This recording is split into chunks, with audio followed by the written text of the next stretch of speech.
What's up, everyone? Welcome back to the GASOCAST. You got your host Michael Timmons here with Lyndon Cook and Tim Littlefield.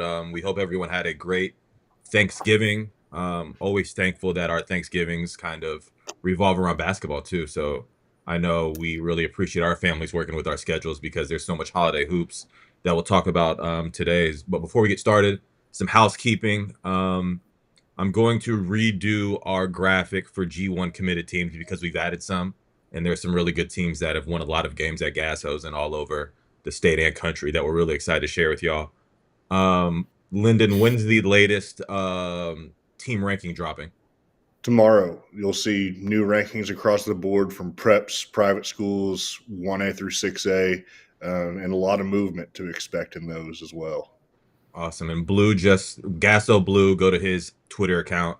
He just reshared, or it might be on our Gasso main page, the brackets and showcase schedule. I know a lot of people are always asking, "Hey, who's playing this weekend? Send schedules, send brackets." There's so much more um, tournaments and showcases as we continue in this. I guess we'll just call it the holiday season. So much basketball. And as always, follow us on social media, especially on Instagram. We're doing a lot more over there. But yeah, let's get to it, fellas. We took last weekend off just as we were just navigating our travel plans for the holidays and seeing some games. But what's a storyline you'd be remiss to not talk about, even though we're probably a week and a half removed from it? Lyndon, I'll start with you. Yeah, we got to talk about San Antonio Brennan going back to back at the McDonald's Texas Invitational down in Pasadena, and just the performances that we all saw down there. Donovan Chris was your MVP, and he was in full alpha mode. Has leveled up, has become the dude in San Antonio for this 2026 class. Um, and the guys around him, Isaiah Ward, Delano Tarpley, Sean Mondragon making a big impact, Jacob Padilla giving them some valuable minutes. Talon Todd still is one of the better just off-ball scorers in the state. And this is a team who went back to back, and they're adding stuff off the football field too. Like this is not their full team yet that we've seen. And next time we see them, hopefully we're seeing them with their full roster. But there's a lot of talent to be made, and I think that this is enough. Timmons, I'm going to give you the hat tip here because you had them as your preseason number one team in 6A. I think that this win at the McDonald's Texas Invitational and the performances that we've seen is enough to boost them into that number one spot in Class 6A when these rankings are updated tomorrow. Oh, is that a little foreshadowing? But Are we gonna have some pushback from you, Tim, on that? No, sir. All right, maybe we'll see what happens. We got to get Blue on yeah, here so to finalize the rankings. But there looks like there might be some shakeup. Tim, who do you want to talk about? I like this name. Cam Lomax. I mean, when we start talking about a kid and how much a player specifically can impact a game, his willingness and his understanding of how to impact the game, it's not necessarily a high volume guy from a shot selection standpoint, but just his ability to get his own shot, also create others opportunities. But then on the defensive end, we're sitting there just kind of just looking at what he was doing to impact the game and watched him have probably 3 or 4 consecutive deflections and or rebounds in a game that was kind of nip and tuck, kind of going back and forth. So just kind of looking at him, and then again, seeing him this weekend, kind of just lining up what I saw, last week. So just from his efficiency, his consistency of how well of a player he really is. Yeah, for me, I'll finish off this segment with Sun Jink Hall of Austin St. Michael's. Down at the Alamo City Hoops, we've seen them play all fall long, and we keep saying he deserves a boost. He continues to elevate his game. Then you have an MVP performance, and they play a lot of high-level games, including beating Frisco Heritage in a matchup where it's like, okay, there's dudes on the other side of the court to really get that evaluation process. He just checks so many boxes. When you talk about the size and the length, check. When you talk about how hard he plays, check. When you talk about how quick he processes the game, and not only process it, but can play fast too as quick as he's processing, he's just so productive with the ball in his hands, without the ball in his hands.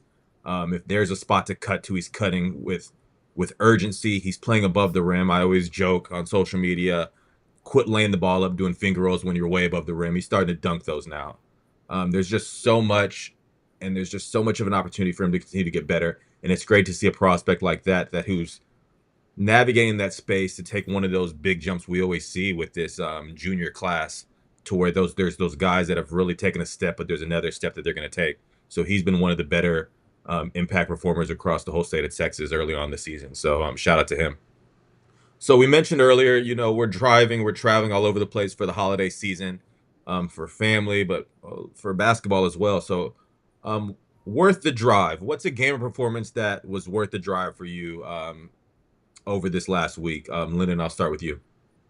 Yeah, it was on the way back to my folks' place for the Thanksgiving holidays, but Denton Ryan's on the way, so had to stop in and catch some games. And then Dylan Franklin from Crandall, um, one of the best shooting performances I've seen in person in quite a while. I mean, 7 for 7 from three, could get you in the air with a shot fake, make a move, and his mid range and obviously 3-point shot was just dialed in. This dude is just an ice cold bucket every time I see him play. And the physicality defensively and him coming up with some big rebounds as they salted away a win against Mansfield Legacy. It's those little things that continue to tell me that he's going to be a dude that college coaches need to have circled and need to be recruiting at this stage in his junior season. Yeah, shout out to Darius Coleman for just always advocating for his guys. If I were a player, I'd want a coach like that. I'm a silly goose on social media, so I was being silly with him on one of his posts with us. But I mean, he does it the right way. I mean, I would want a coach to advocate for me 7 days a week like he does Dylan. And I mean, Darius is big in this game, so it only helps Dylan's recruitment for sure. Good call on that, Lyndon. Tim, how about you? Drove up I-10 to Houston. Anytime you go to Houston, it's always some diamonds in the rough. But we have one uh, that's here in London Jackson out of San Antonio, Harlan. That is a really, really good prospect. He finished with 32 and like 14, so he was a game high uh, in points.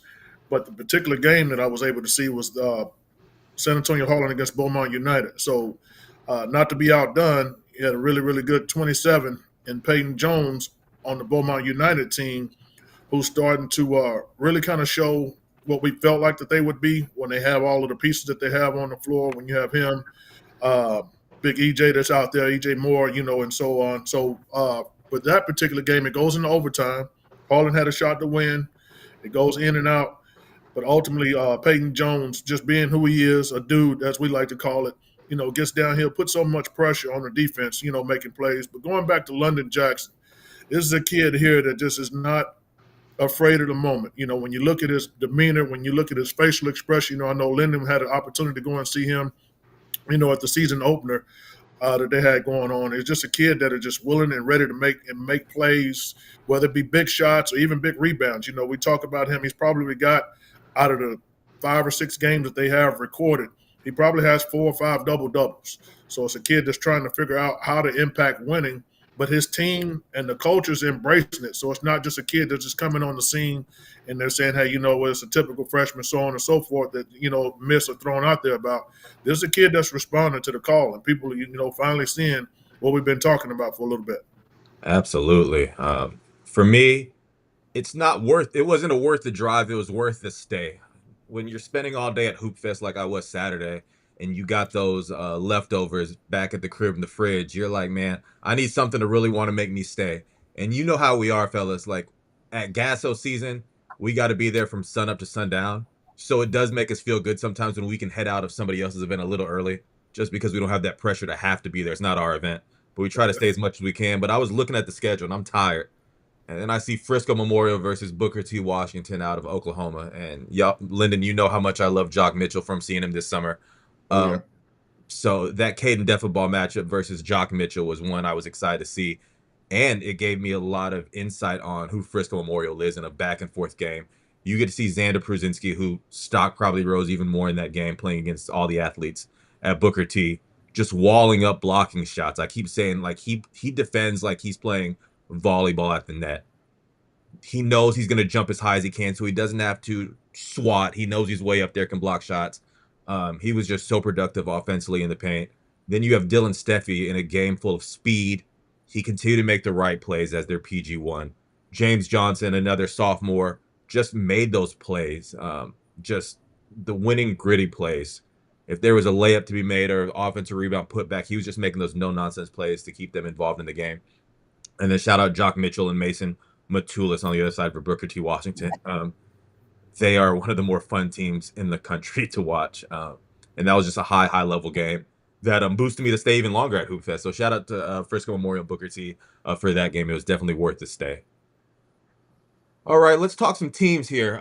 This team looks to be in the mix. Who's a team that was not in your top 5 in the preseason rankings that looks to be perhaps, Lyndon, you're using the word the real deal? Yeah, and a team that wasn't even in our top 25. Hand up on that. We're going with Grand Prairie here because their front line and size that they can trot out with Steve McLeod, with Felix Okham, with Jeff Ekpe. I mean, all three of those dudes are above 6'7", and can really defend, can really score on the inside. And then you bring in Mike Boone, you bring in some of the guards that they have that are able to score and be opportunistic and play with that size, cutting off of them and hitting shots. I mean, this team made some very loud, results in games that they've already played. And in that district that they're in with SGP, with Martin, like they're going to be a real contender coming down the line, and they're jumping into our 6A rankings in tomorrow's update. You'll see where when we drop those. Tim, who's the team for you?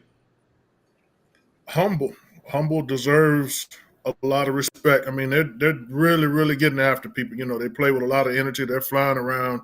You got the Tarek Buckner, who is a kid that can get downhill and make plays, but he's also a shot maker. And then you throw around and you have Kobe Lacey, who's a senior that's really kind of embracing his role and kind of wants to be one of those kids that, colleges take a look at, when they start looking at guard play, somebody that can get things done on both ends. But their guy, without question, is Jaquarian Lincoln. So to see him go head to head with Trey Clark, in that particular game I was able to see against San Antonio Wagner really kind of solidified it for me with this particular group, just because we feel like Wagner, will potentially be there in the end with the pieces that they have. But then when you go and look at Humble, who's trying to really kind of carve out their niche, Coach Reed has been talking about this group for quite a bit, some time now, and it was justified with what I was able to see. With Jaquarian Lincoln playing with a high motor, he was also able to attack the rim. Made a ton of plays. So Humble's going to be one of those teams that's going to be able to beat some teams down the way. Yeah, for me, it's Cy Falls, and obviously, us inside internally have so much respect for what JD Humphries has done already. And then hearing that he tears his ACL, there's a shot right there because you're like, oh, this Cy Falls team has a lot, but without him, what are they going to be? But then right away, I saw him down in San Antonio, and Coach Flores just does such a good job of maximizing everything on that program. But you still need dudes. But here comes Daniel Patton with one of the performances.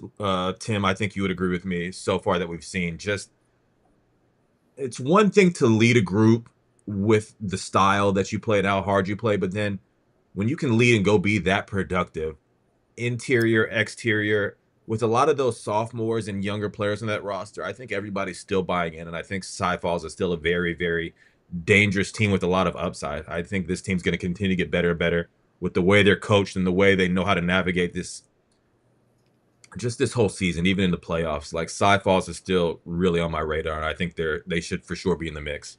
So moving on, let's get familiar. Who's a name that has a lot of momentum right now that may have not started the season with it? Lennon, who is up for you? For me, let's go with Landry Ferguson and Jameer Hayfort from Plano John Paul. Got to see them against Sock during the Hoop Fest, and loud from the jump. I mean, Landry had 32 and 8.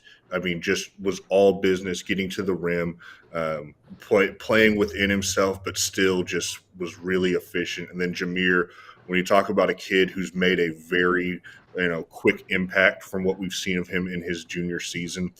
Blue was raving about him, talking to me from seeing them earlier in the week over at Nolan or Fort Worth Christian, wherever they played at in that event over there. But these two dudes have put JP2 on the map, and they're going to be a team that we're going to try to get a lot more familiar with as the season progresses, because their play warrants it, to be honest. Absolutely. Tim, who is a player that has a lot of momentum right now for you? Hans Pedagog, Katie Tompkins, really, really solid player.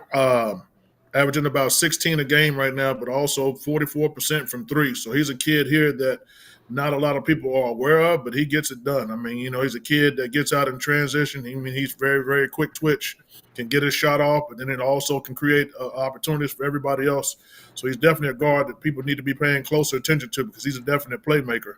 And then Ashton Parker was able to kind of see him from Lake Ridge. Was really, really impressed, mostly with his body. I looked at him, and said, okay, this is a kid here that's doing multiple things for this particular group. The team overall didn't have a whole lot of size, so he's assuming some rebounding responsibilities, some interior defensive responsibilities. He's going to the glass. He's doing all of those little things. But then on the opposite end, he comes down, and he's on the team that's got a couple other players along with him, but he's the guy that they look forward to make plays for him. And I mean, he's scoring at all three levels for him as well. Really good looking prospect for sure. Yeah, for me, I've seen Maddox Davis from the Kincaid School's name everywhere. And then being able to go watch some film on him, the 6'5" and how lanky he is. So it doesn't take much for him to cover ground. But when you add how quick his first step is in that frame and that size, it's very spooky. He's putting up big numbers. He can score at all three levels, which we say a lot, but it doesn't mean it's not hard. I mean, all three levels, like I really got to see it, and he does do that. He plays with a lot of momentum, a lot of passion, and for 2027, like these are the type of prospects that you get off to a hot start in your high school season, especially in some of these showcase environments at a school like the Kincaid. And he's a name that's buzzing right now. So shout out to Maddox for sure. So let's hit some quick hitter talk real quick as we continue to wind down the episode. Our next gen varsity report. Each week we kind of just talk about some of the next gen guys that we see playing key roles in their varsity team, which the process of freshman and sophomore, it's like, okay, yeah, you want to be on varsity, but the hardest thing I've heard from a lot of parents, some of their AAU coaches on how these kids are navigating is like, what are they doing to impact winning? Because you can be on varsity, but you got to get into the game and impact winning. And a lot of these guys that we have on this list do that. So we'll rapid fire it, Lynn, and we'll start with you.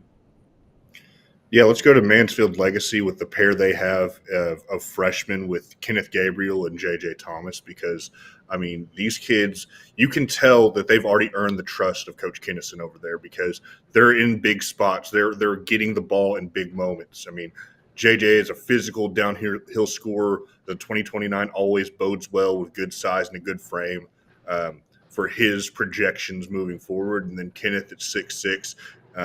Shoots it really well, could shoot it on the move, starting to rebound the ball at a high level in the varsity game. So, yeah, both of these dudes at Mansfield Legacy are ones to keep tabs on as we move forward with this 2029 class. Yeah, for me, VJ Kashav of Frisco Memorial. We talked about Memorial earlier, but I wanted to wait to talk about VJ here. As a freshman in the game I mentioned versus Booker T. Washington, with how fast and physical it was, he was so cerebral. Like there was hard closeouts, shot fakes, sidestep, hitting a three. Everything was just so in rhythm and in tune. And when you want to throw a freshman out there, you need a kid that's not going to be afraid of the moment, but also not one that's going to try to do too much. He's just so comfortable with his skill set and how to play the game of basketball that he fit right in that atmosphere. Tim, you? Great pick. Really, Thank really you. good pick. I love that kid there. For me, it's Josiah Rose. This is a kid here who is flat out playmaker. I mean, somebody that has the ability to score at all three levels. But my thing that really kind of stood out for me, watching him at Hoop Fest this past weekend was just how quick he gets off the floor. I'm looking at him, at 6'3", 6'4", just such a quick leaper. And so when I look at how that is actually going to translate, ability to be able to rebound the ball in traffic, he's off the floor a lot quicker from everybody else. But then his ability to actually get off the floor to actually finish. He's playing through contact, really, really good body on him, and so he's a kid here that's going to be up and rising as well. Lennon? Yeah, another one for me. Let's got to talk another Mansfield kid with Joseph Creel. Stepping into that, we've all seen Summit. We know how they play.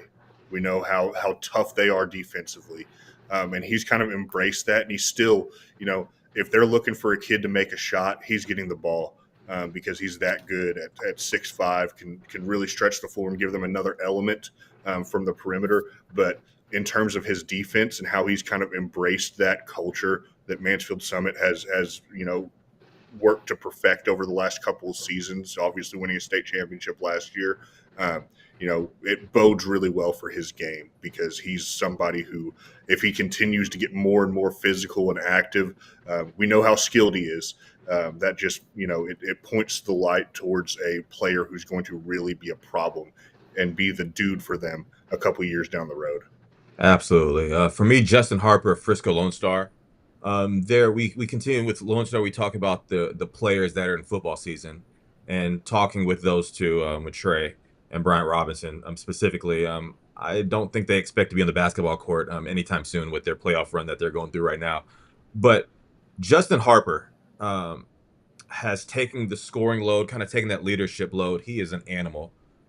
Physical frame, 6'4", shoots it from deep, toughness inside, winning 50-50 balls. When you talk about a Frisco Lone Star from the media perspective of like, oh, imagine what they're going to be when they have their full roster.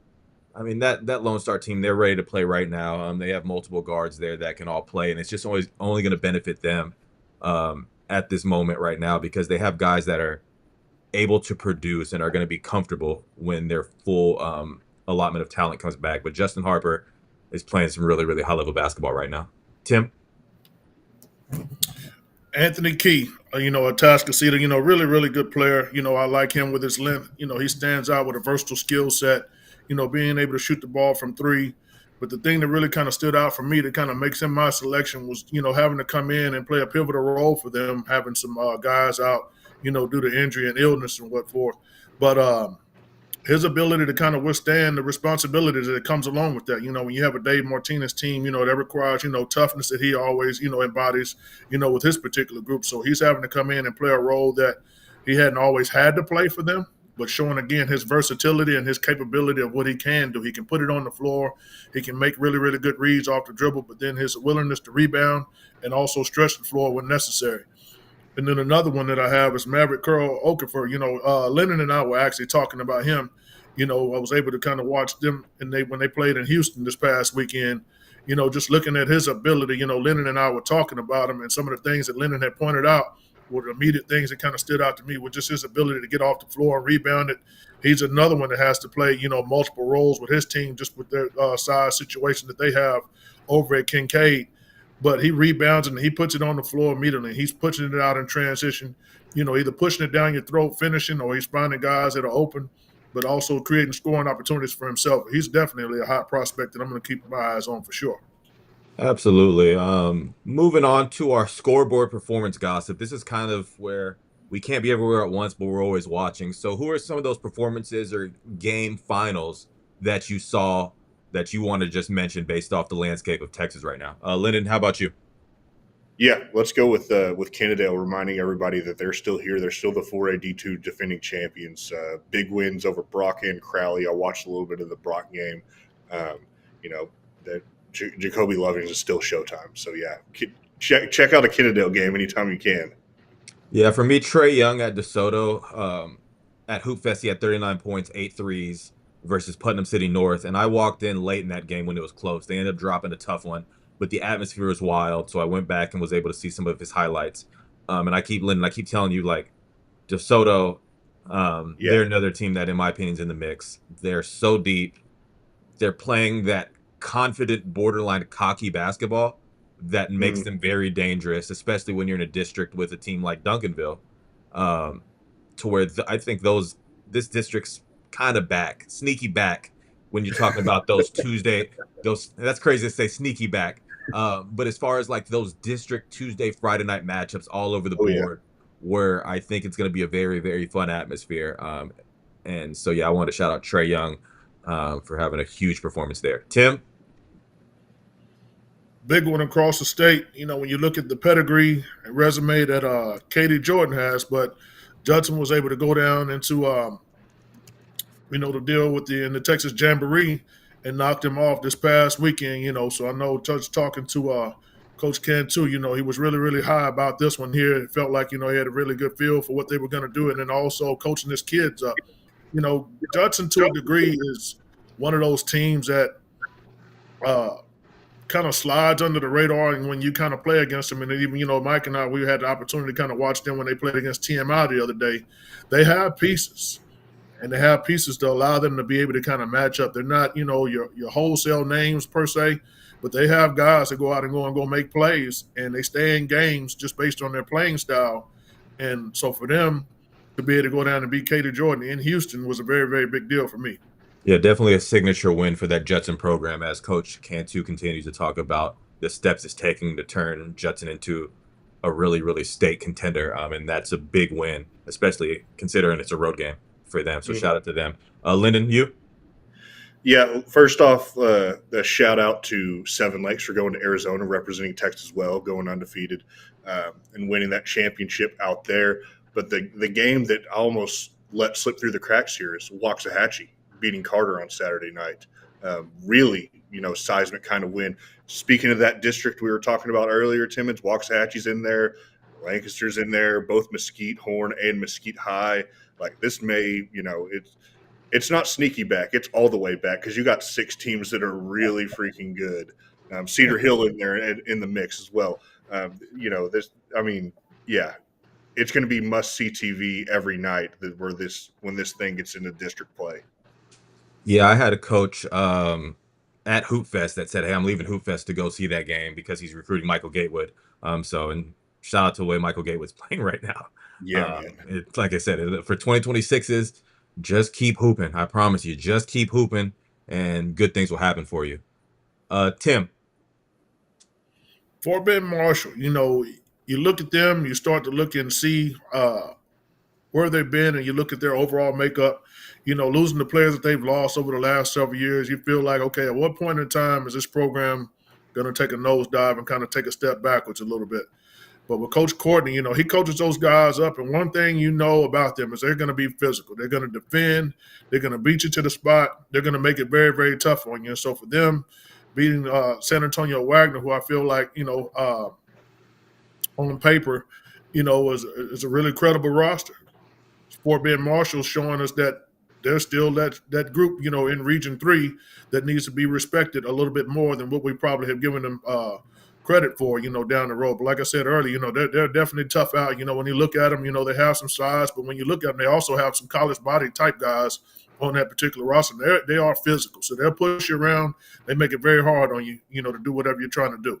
Yeah, I love that we deem teams physical, but not all of them. Like we don't just use that as an out for teams, because sometimes people will say, "Oh, that team's physical because they can't score it." No, when we talk about physical, we talk about that they can make any talented team look very mediocre with their level of play, and it's something that you can't prepare for in practice leading up to it. Like there's just not a level of that you can prepare for. So yeah, Fort Bend Marshall for sure. They're reloading. Before we get out of here, fellas, where are we catching ball at this weekend? Lyndon? Yeah, all over Central Texas. Jack Frost up in Georgetown, and then best hospitality, by the way. I'll say that. And then headed down to Anderson and then Austin Bowie to finish the weekend. Some really good teams, a lot of Central Texas programs I haven't caught yet this year that I'm excited to get my eyes on. Tim, my bad. Back up I-10, you can never get enough going down that area there because you're going to see a good mixture of talent in that area. So Thursday I'll be over at Clear Lake going to see that particular event, and then I'll make my way back to see the South Sand tournament that's really, really loaded with a number of different teams that are in that one as well. So much. That's true. That's true. So, put that one out there. And then to be able to kind of see, some credible groups that are coming in from really all over the state of Texas. They did a really good job with this bracket here, filling it out. Well, if you all know any Texas teams playing in Cabo this weekend, that's where I'll be. And if there's not, I guess I'll just hospitality. Yeah. It'll be a little different hospitality down there, but yes, I'll be at a wedding this week. So my promise, I'm gonna double down as soon as I get back. But I'm excited, Lyndon. I've usually spent this week covering that Central Texas area, so I'm excited for you to be there. There's so much opportunity to see a lot of basketball. As always, tag us all in your final score post. Gasso, Lyndon, Gasso, Tim, IFM Hoopers, Gasso, Blue. Tag us in everything. We want to see this. We can't be everywhere at once, but this is our job to know what's going on in the state. And the more you tag us, the more we can see that is. And as always, appreciate y'all rocking with us. We're excited to get back out there. There's a lot of games that we're going to be paying attention to today. and just keep hooping, and you'll see our rankings drop tomorrow. And I'm sure y'all have a lot to say about it. But until then, Yep. we'll talk to y'all soon. Later.